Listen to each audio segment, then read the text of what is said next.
La felicidad, el erotismo y la literatura. La vida le propone al hombre la voluptuosidad como un bien incomparable. El momento de la voluptuosidad es resolución y deslumbramiento. Es la perfecta imagen de la felicidad. No obstante, si estos juicios de valor juegan un papel capital en el orden de los hechos, se consideran nulos cuando se trata de ir hasta el fondo de las cosas. Sin duda alguna hay sólidas razones para ello.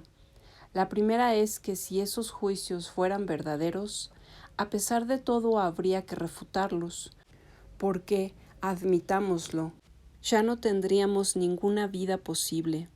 No hay nadie que no funde su conducta en la antinomia de los momentos voluptuosos y de la vida humanamente organizada. En verdad, el erotismo es un peligro en proporción directa a su valor.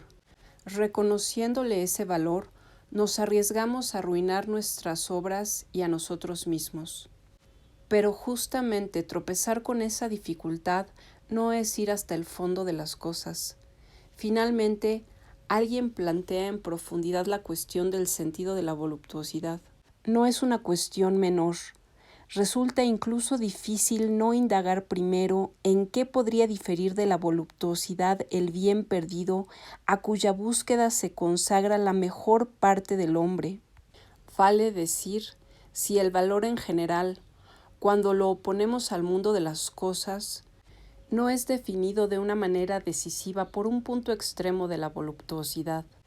Lo más claro en estos asuntos es que si la voluptuosidad es por naturaleza la felicidad, y como tal anhelada, se le retira el valor debido a que sin embargo tiene el sentido de la desgracia. El placer de los cuerpos es sucio y nefasto. El hombre en estado normal, aclaremos, el hombre de la actividad cotidiana, lo condena o acepta que sea condenado. Lo hace incluso el libertino que aparenta desdeñar el juego cuya seducción lo agota. En verdad ese juego consume tan peligrosamente nuestra energía que lo consideramos con angustia. Nos arrebata y nos espanta. Nos espanta porque nos arrebata y nos arrebata tanto más profundamente en la medida en que nos espanta. Pero el espanto que transfigura su valor hace que provisoriamente nos sustraigamos a ese valor y que seamos humanos justamente en la medida en la que lo negamos. La voluptuosidad para el hombre es la animalidad, no es más divina que caduca, y su caducidad es su condición. Si bien siempre efectuamos el acto del traidor, o traicionamos durante el día nuestra verdad de la noche, o solo aspiramos hipócritamente a denunciar la convención del día. Esos violentos movimientos de opuestos en nosotros que aprisionan a la humanidad, el lenguaje y la vida, en la servidumbre de la mentira, se leen en la literatura a la que entregan el rostro escondido de la verdad. Si la expresión paralizada del lenguaje claro decepciona, si la literatura fascina, es porque somos tironeados sin descanso por el deseo, soberbio o debilitado, de reír y de amar. Pero en la literatura nos topamos con el mismo obstáculo que en el amor. La literatura no tiene otro sentido que la felicidad, pero esa búsqueda de la felicidad que efectuamos al escribir literatura o al leerla parece en verdad tener el sentido contrario de la desgracia. Pensemos en la tragedia. Promueve el terror y no la voluptuosidad. Y si se trata de la alegría de la comedia, es una alegría ambigua. Nos reímos de una caída, sino de una desgracia.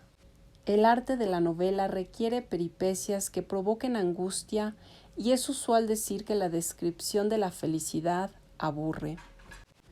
Incluso esa evocación de la literatura por la desgracia le parece tan necesaria a la mayoría que si el escritor evoca el placer, un sentimiento oscuro conduce a darle un sentido penoso.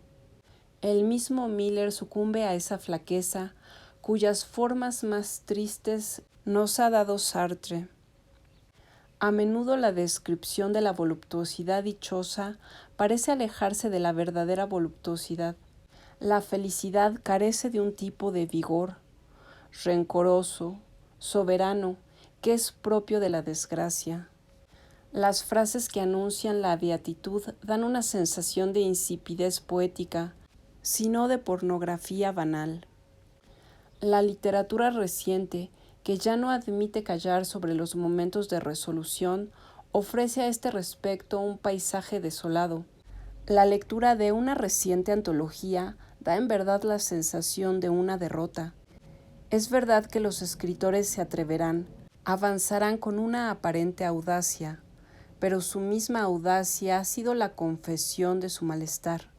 Y no fue el azar lo que determinó esta selección miserable, esta presentación apresurada, este pobre muestrario de fracasos y de alegrías vergonzosas. Si el cuerpo llega a triunfar, el lenguaje que expresa esos triunfos no tiene la fuerza de hacerlo más que en un movimiento de retirada. La literatura traduce de diversas maneras ese movimiento hacia la felicidad que se desvía hacia la desgracia, pero no fracasa verdaderamente en las tragedias o en los relatos angustiados. Allí la desgracia tiene el sentido de un estimulante, de un naufragio que revela la potencia de enfrentarlo, mientras que en la descripción de los placeres voluptuosos, la literatura reciente tiende a traicionar la felicidad del modo más extravagante, desconociendo el sentido poético de la desgracia. Tal vez no sea una postura sincera, y me parece que a menudo los escritores modernos obedecen dócilmente a las reglas de una retórica que no podrían formular. Quizá me equivoque, pero los pasajes sexuales de La Edad de la Razón nunca me parecieron fieles. Vi allí el efecto de esa retórica ignorada que limita la literatura y le impone una especie de tributo a la desgracia, expulsando el anhelo de felicidad que la literatura es en el fondo, la ausencia de movimientos agudos de angustia y en general la reducción de los momentos privilegiados, el predominio de la vida banal, requerirán sin duda esas alegrías que niegan la alegría sin haberla afirmado, esa voluptuosidad que se anticipa a su fracaso. Si queremos captar claramente esa danza que va de la vida a la muerte, del cielo al infierno, es preciso recordar primero sus datos materiales. Estamos en principio separados de la felicidad. Ya se la entiende en el sentido positivo de la voluptuosidad o en el sentido negativo del reposo, porque antes de ser felices debemos encontrar los medios para hacerlo. La idea de la felicidad nos impulsa entonces a trabajar para adquirirla. Pero desde el instante en que trabajamos, lejos de acercarnos como lo habíamos deseado al momento en que apresaríamos la felicidad, introducimos una distancia entre la felicidad y nosotros, porque al trabajar nos hemos puesto a buscar la felicidad, que no es una cosa, de la misma manera en que buscamos los resultados inmediatos del trabajo, que son las cosas, la ropa, los alimentos. Incluso tendemos a identificarla con esos resultados, sobre todo si hablamos políticamente. La cuestión se hace más clara si precisamos que la felicidad es considerada por nosotros en el plano de la adquisición, cuando tendría que pasar por el plano contrario del gasto. Desde el gasto más fuerte, que es la voluptuosidad, acompañada por el lujo y la ostentación, hasta el más leve, que es el reposo, que es un gasto negativo. El hombre que descansa consume poco, pero consume sin producir. No podemos ser felices sin ingresar en la perspectiva de la angustia. Si lo consideramos más allá de las condiciones patológicas, el único medio que tiene el hombre para escapar de la angustia es trabajar. Mi angustia comienza desde el momento en que tengo la sensación, cierto o no, de gastar en un tiempo dado más de lo que adquiero. Los recursos son indiferentemente energía física o bienes materiales, pero hay que añadir el sentimiento aleatorio de la potencia de trabajo. Por supuesto, la voluptuosidad suspende la angustia, pero al mismo tiempo la profundiza. En las condiciones comunes, cuando más gasto en el ardor del placer, de la voluptuosidad, más debilito mi posición. Sin duda, seguimos teniendo la capacidad de conciliar sensiblemente la adquisición y el gasto. A menudo la satisfacción voluptuosa, al liberar alguna inhibición mórbida, nos dirige a esa conciliación, compensando la pérdida sufrida con el sentimiento de potencia de trabajo incrementada. Pero esa casualidad, que obedece a la propensión de la angustia al error, que se añade a la suma de angustia inmediata o bien la disminuye según los juegos de la imaginación alterada, en general no puede hacer que la pérdida de energía no aumente la angustia, que el trabajo, la adquisición de bienes no la reduzca, aunque es preciso decir que la felicidad, considerada sin equívocos, decididamente incrementa la angustia. Obviamente este punto de vista no es comúnmente admitido. La felicidad siempre es confundida con los recursos que la hacen posible. Es decir, que con ese nombre confundimos la adquisición y el gasto, y nuestras representaciones varían según nuestras disposiciones. Si estamos contentos levantando nuestros vasos y viviendo en la seducción, llamamos felicidad a lo que nos divierte, pero en la calma del estudio no buscamos más que la eficacia coherente de las ideas. La felicidad se reduce entonces a los recursos sin los cuales no podríamos ser dichosos. Aunque el bebedor es más sabio que el estudioso, o el político, tiene en cuenta el ardor que proviene del consumo de los recursos.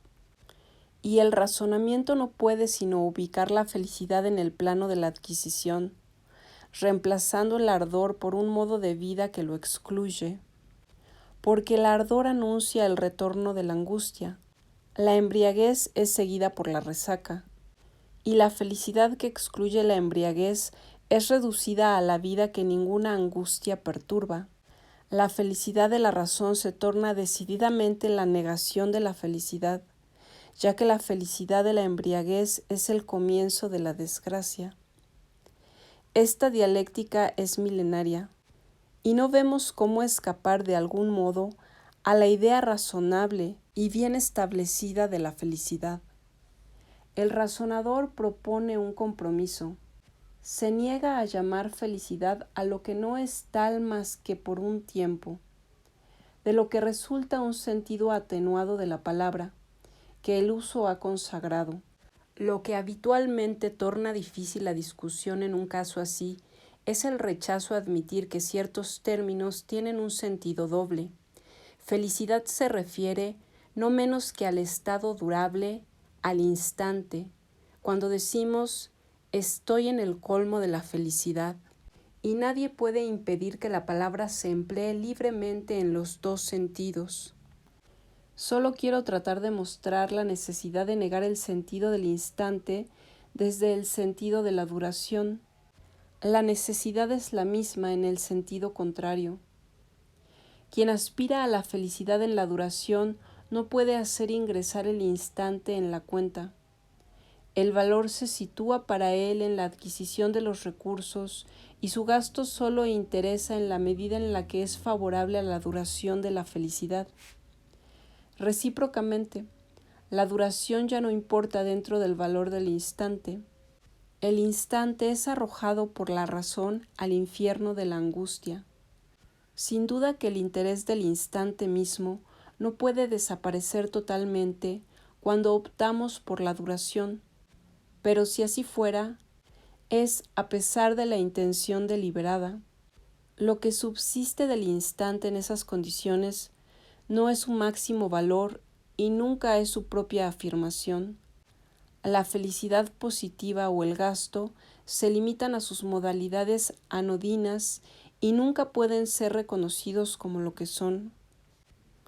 A partir de allí, lo que para el hombre tiene el mayor sentido, lo que más fuertemente lo seduce, el momento extremo de la vida, en razón de su carácter costoso, es definido como un sinsentido. Es una trampa, un momento que no debería acaecer. Es la animalidad obstinada del hombre al que su humanidad consagra al mundo de las cosas y de la razón. Así, la verdad más íntima habría caído en una obscuridad odiosa e inaccesible. Pero no por ello ha sido suprimida, solo se ha ocultado en la noche. El rechazo razonable de la angustia y la sumisión al trabajo no podrían hacer que el consumo no conservara el valor último. La duración solo sugiere tristes compromisos. Su débil atracción es tanto más limitada cuanto que la angustia misma es atrayente, pero la preocupación que tenemos por preservarla precipitó nuestros momentos más íntimos en una especie de monstruosidad, en la caída, lo cual no quiere decir que esos momentos hayan perdido su valor fundamental, sino que el valor fundamental ya no es humanamente accesible al mismo nivel, porque ahora tiene el aspecto de la vergüenza monstruosa y no tenemos conciencia de ello. Por otro lado, la angustia, exiliada así en compañía de la felicidad, no es simplemente angustia. Se ha unido íntimamente a la felicidad y en cierto sentido es más angustiante en cuanto no corresponde a un mero peligro, como el miedo. El peligro al que resiste la angustia surge de una posibilidad de felicidad extrema, pero no solamente aumenta nuestro miedo debido a que el peligro nos tienta. La resistencia de la angustia incrementa la intensidad de la felicidad si terminamos por ceder. De allí que la búsqueda de un grial, donde el hombre se lamenta por una felicidad perdida, se vincule con la búsqueda de la angustia, y que en general ya no haya voluptuosidad profunda sino en la angustia. Todo esto es extraño, y acaso especialmente para quien lo dice, pues, a diferencia del lector, ya no tiene que hacer un esfuerzo para comprenderlo. Además, difícilmente podría proseguir si no tuviera medios para pasar ahora de pesados razonamientos a la expresión poética. La voluptuosidad en efecto no puede ser definida como una categoría lógica. En el mismo momento en que se habla sobre ella, la impotencia del lenguaje es irrisoria.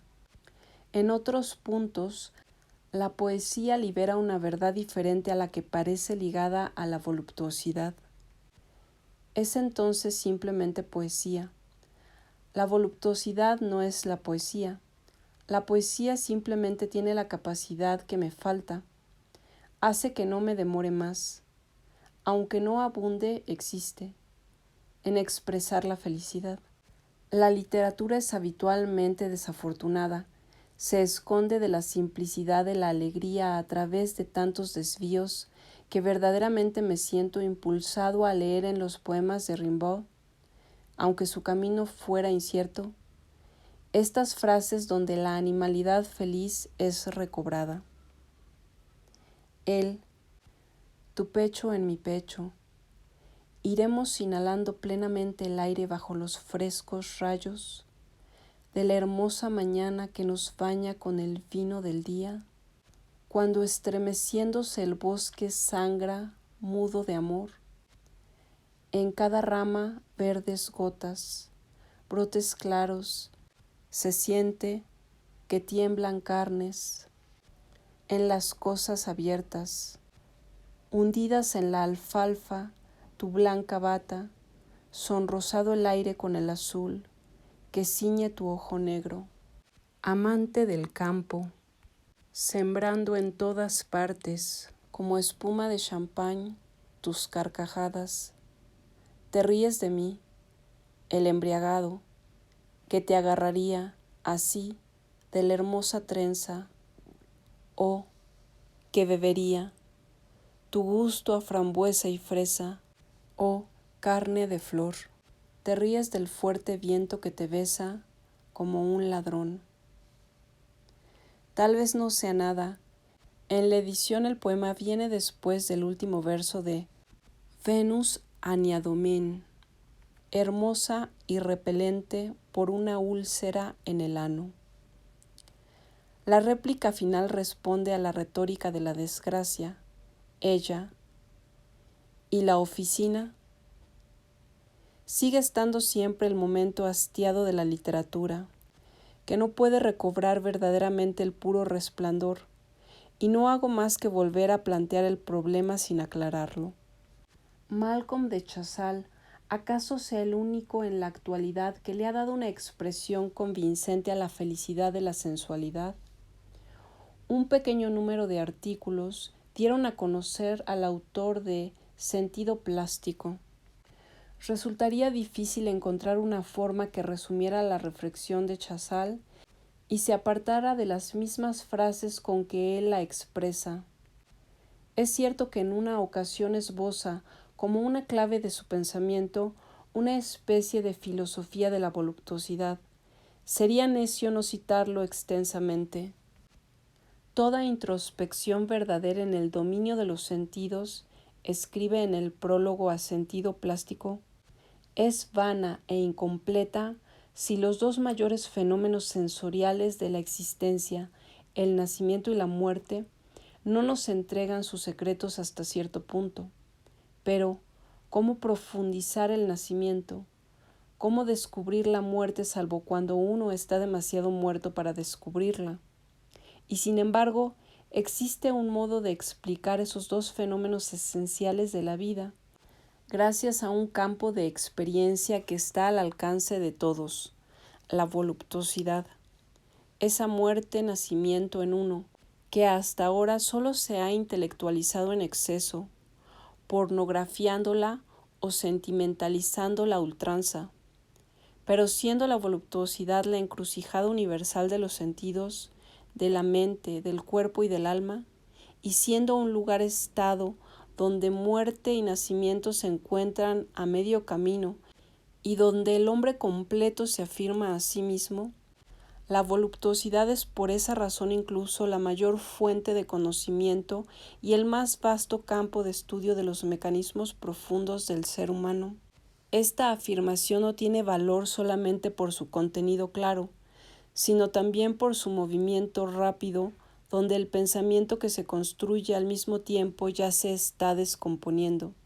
Una precipitación incesante y una libertad desarticulada de movimientos hacen del pensamiento de Malcolm de Chazal un prisma donde los objetos reflejados multiplican sus aspectos animados con una rapidez de flecha.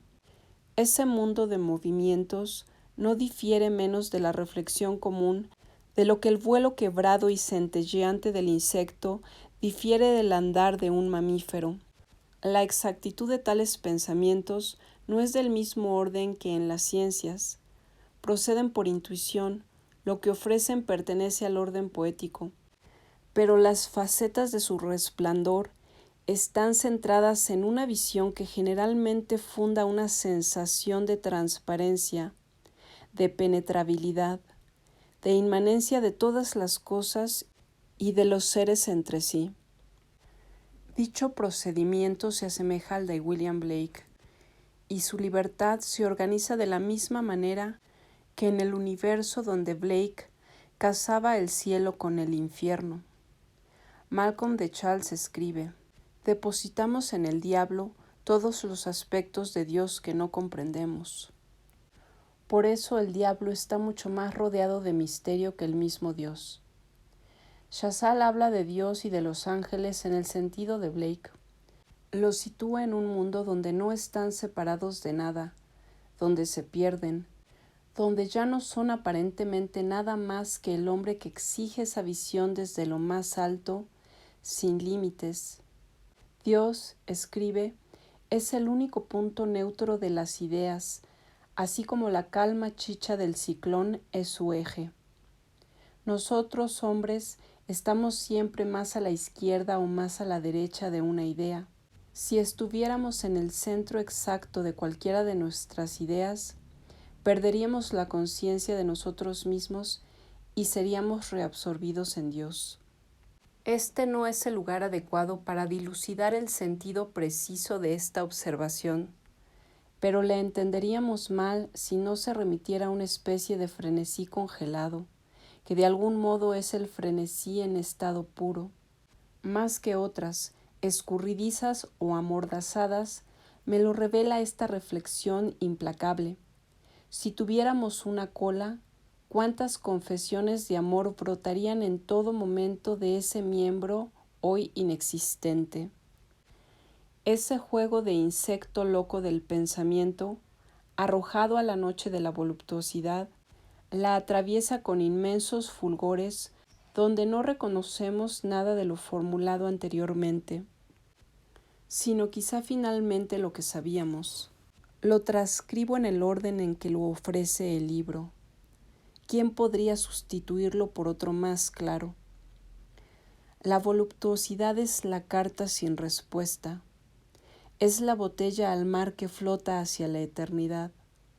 Es la única sensación sin impacto de repercusión.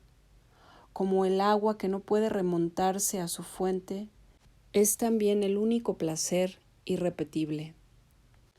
El juego del amor es el corazón y los sentidos jugando a la gallina ciega y pasando perpetuamente uno al lado del otro, sin tocarse nunca.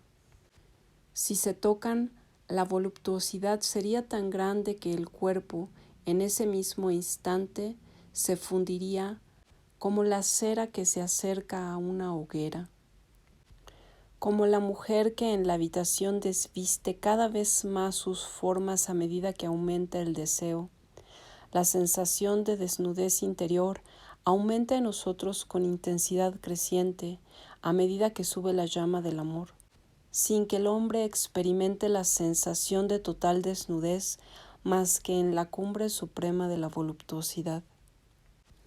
La voluptuosidad que desencarna parcialmente es una resurrección en miniatura. La muerte es acaso un espasmo que se prolonga en el más allá, como el primer grito del niño se emparenta con el grito del placer en su punto más alto.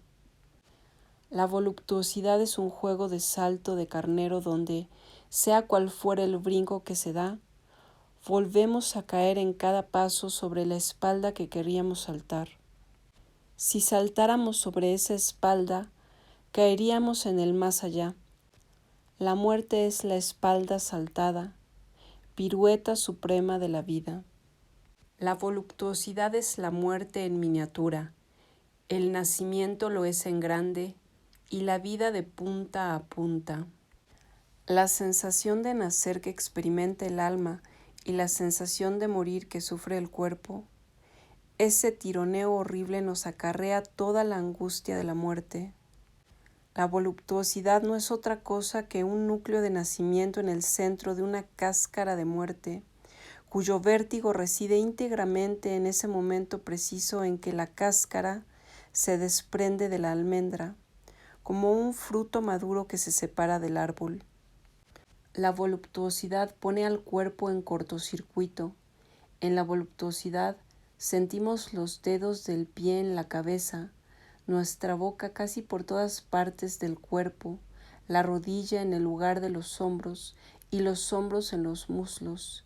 Entre tanto los brazos han pasado completos al torso y buscaríamos en vano el lugar de los riñones.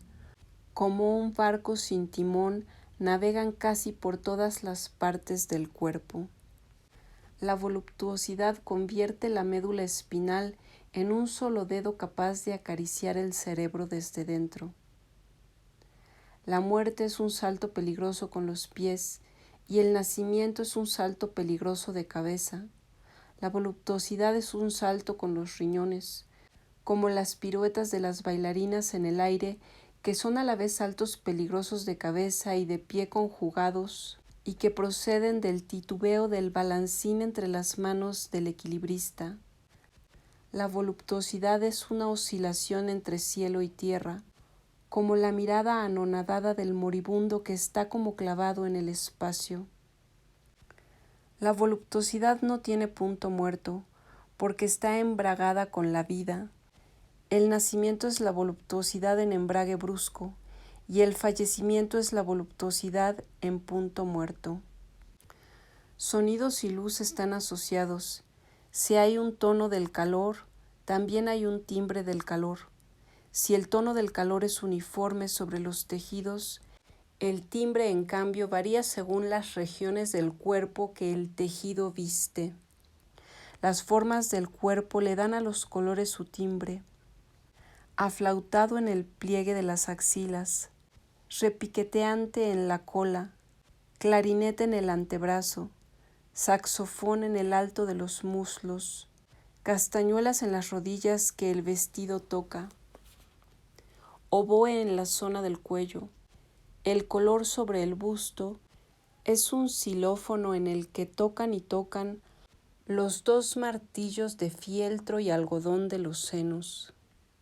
Como en esos silencios nocturnos en que las paredes rechinan, en los silencios totales de la voluptuosidad, todo nuestro esqueleto cruje y nuestros huesos lanzan clamores, como el agonizante sintiendo el ruido del derrumbe de su esqueleto, o como el niño al nacer que oye crujir sus huesos en el primer gesto de lanzamiento de su cuerpo hacia la vida, o cual un velero crujiendo con toda su estructura al primer soplo de los vientos de alta mar, cual un pez perseguido que bajo el efecto del miedo siente que se vuelve agua, así en la persecución mutua que es la voluptuosidad, miedo a la alegría, alegría del miedo, los cuerpos se licúan en las aguas del alma y somos todo alma y muy poco cuerpo.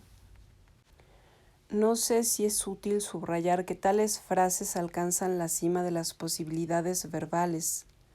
Los místicos quizá nunca lograron en la descripción de sus éxtasis esta sutileza embriagada tocando con rápida precisión un punto sensible, el punto donde la sensibilidad se invierte.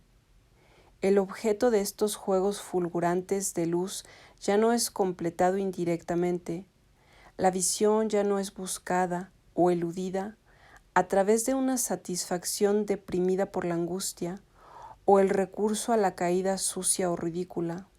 El pensamiento que enciende el espacio con la imagen luminosa desconoce el desvío, desconoce los puntos de detención. No es que la angustia haya desaparecido, sino que se consume en el resplandor y no deja más que un halo nocturno que le otorga a la luz su intenso brillo. La relación de la visión de Malcolm de Charles con la angustia debe precisarse más.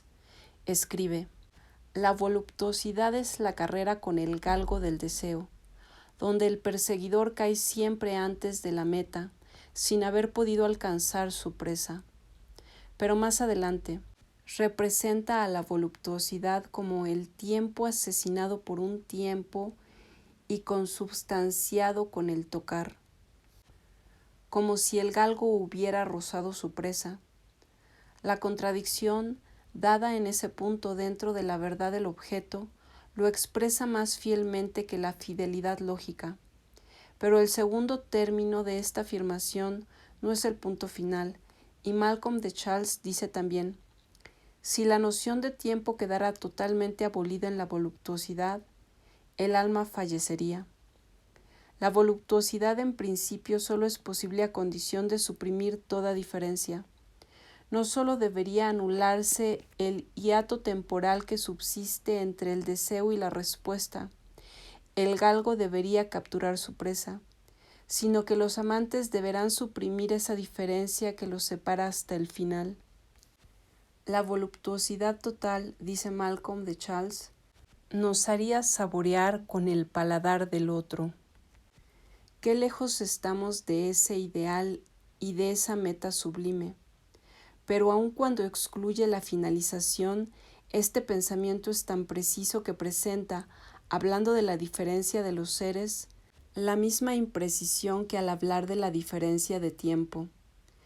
La misma reserva se refiere al hecho de que la voluptuosidad comunica una sensación de fusión con otro, pero el deslizamiento de uno dentro del otro no puede concluirse si seguimos viviendo. Solo la muerte aboliría la diferencia y la muerte es inaccesible. Somos incapaces de describirla salvo cuando estamos demasiado muertos para describirla. A falta del desenlace definitivo del drama, de la muerte de los actores, queda el movimiento hacia el momento del desenlace. El mérito de Malcolm de Charles haber visto la voluptuosidad dentro de un movimiento, donde la esencia del movimiento es salida, como se nos salen los ojos cuando nos apresa el horror, ya que conciernen a la sensación, que lo acelera y lo precipita, de la imposibilidad del reposo. Habitualmente la literatura se demora en describir los momentos de detención, se entorpece, se empantana en la angustia. Expresa lo que hace necesario el movimiento, pero el movimiento falta, solo quedan los estados imposibles. Esos estados no se admiten en el movimiento. El hiato entre el deseo y el objeto, la diferencia entre los seres y la muerte nunca son admisibles. El movimiento, en cambio, es su rechazo. Pero la literatura seria, que rechaza los estados imposibles, no los rechaza como el movimiento. Sin duda contempla siempre la posibilidad del movimiento, pero al pretender describirlo se le escapa o no capta más que un movimiento reducido a estado al que luego rechaza. En verdad no es más que el juego de la conciencia engañada por efectos que se le escapan. Describe infinitamente situaciones, enumera todas las formas de degradación. Sade representó la inmensidad de ese dominio. Puede entonces afirmar como un hecho el movimiento de voluptuosidad ligado a esas degradaciones, pero no puede seguir el mismo movimiento que pretende captar. Para ello haría falta detenerlo, y si se lo detiene sobreviene la depresión. Ya no se describe el movimiento, sino el estado que resulta de su detención. Esto no es un límite. Malcolm de Charles lo prueba con incomparable maestría, pero advertimos fácilmente que la evasión de la conciencia se sostiene con toda esa angustia que el movimiento no supera, sino ocasionando como contrapartida su incremento vertiginoso. En principio, el momento de la voluptuosidad permanece fuera del campo de representaciones de la conciencia, lo cual no quiere decir que la conciencia la ignore, sino que no deje en ella huellas perceptibles, que siempre es lo extraño, lo desconocido, lo que permanece en la obscuridad, sin derecho y sin poder, y que la conciencia niega en los momentos en que se afirma. Así el estallido de la voluptuosidad, cuando aparece en la conciencia, está en un punto muerto, y no se puede hablar. No se puede hacer que ingrese en el campo claro de la conciencia, sino a condición de emprender al revés el camino habitual del pensamiento. En este punto me veo llevado a decir lo más extraño. Ya otros transitaron al revés el camino habitual del pensamiento. Conocemos esos centelleos de palabras sobre campo oscuro, esas precipitaciones de una frase en persecución de un movimiento demasiado rápido. El lenguaje de los místicos y el de Malcolm de Charles difieren un poco, y la aproximación se impone mucho más porque los grandes contemplativos siempre tomaron del erotismo una parte de su vocabulario.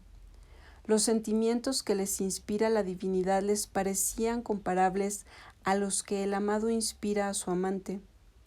Nunca desconocieron además que el arrebato espiritual del éxtasis no difería por completo del que afecta a los sentidos en la voluptuosidad.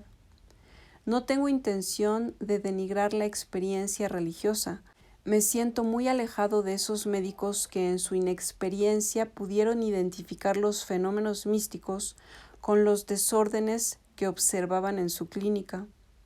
Pero no puedo dejar de reconocer que la teología mística fue la primera en evocar esos movimientos de balanceo del ser y del no ser, que el muero porque no muero de Santa Teresa tiene un cariz que recuerda las frases de Charles, que en consecuencia el pensamiento infinitamente tenso de los místicos ha seguido ese movimiento que habitualmente se sustrae a la conciencia y le ha dado expresión verbal. Se plantea así la cuestión de la unidad de la vida afectiva del hombre. No es seguro que por caminos divergentes no busquemos el mismo objeto. Malcolm de Charles, que no se aleja o que al menos no se aleja decididamente de una tradición espiritual que podríamos llamar clásica, señala con insistencia la relación de la voluptuosidad con la vida religiosa. La voluptuosidad, dice, es pagana al comienzo y sagrada al final. El espasmo proviene del otro mundo.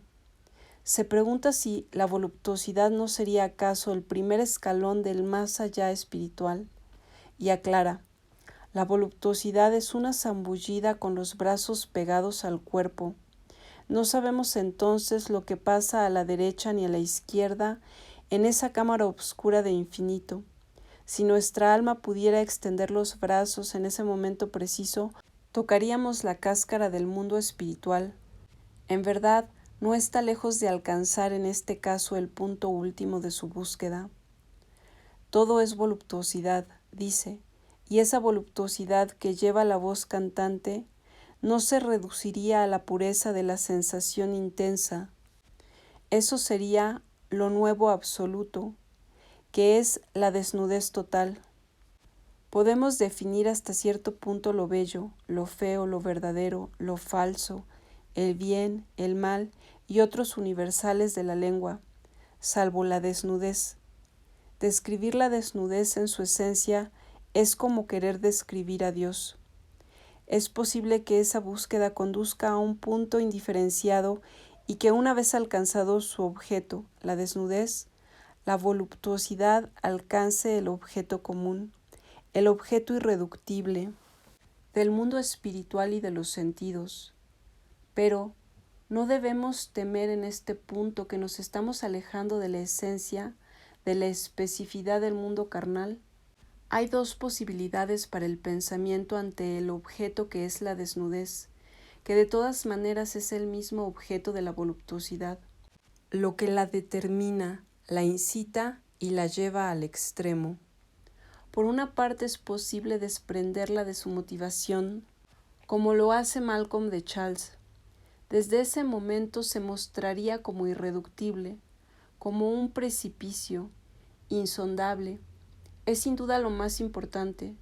Cuando se intenta explicar el efecto de la desnudez, no podemos evitar la sensación de alejarnos de ese objeto y de su efecto, mientras que considerándolo como un precipicio, el objeto se ofrece sintéticamente a la conciencia mediante la verdad del efecto.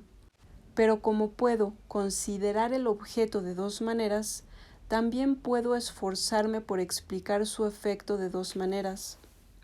Hay dos tipos de explicaciones que, aunque procedan de la misma forma, tienen sentidos opuestos. Puedo explicar fundando la explicación en la posibilidad, quizás lejana pero en principio dada, de llevar la explicación hasta el fin, hasta alcanzarlo todo, sin límites, convirtiendo en luz toda obscuridad. No me aparto verdaderamente de ese método si reconozco luego mi impotencia para lograrlo, porque en ese caso mi descontento sigue implicando esa posibilidad que se me escapa, pero puedo explicar para acceder a lo inexplicable, como el objeto que quiero hallar, como el objeto que busco y que me atrae debido a una elección deliberada. Advirtamos que ya no se trata en este caso de lo inexplicable cuya explicación todavía nos falta, cuando ignoro cómo regresa la abeja a la colmena, sino de lo irreductible de aquello que en ningún caso podría ser explicado.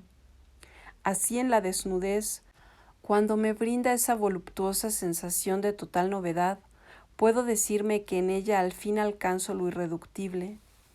En ese momento, todavía puedo preguntarme si verdaderamente alcancé lo irreductible puro, lo que en verdad no puede ser reducido.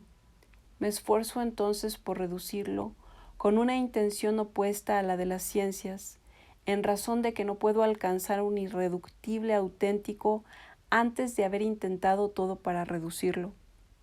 Así mi trayecto podría finalmente encontrarse con el más directo de Charles, pero sin haber dejado atrás el fin último. En mi camino habré esclarecido la esencia, la especificidad de lo sexual. Esto nos conducirá al análisis de la literatura propiamente erótica.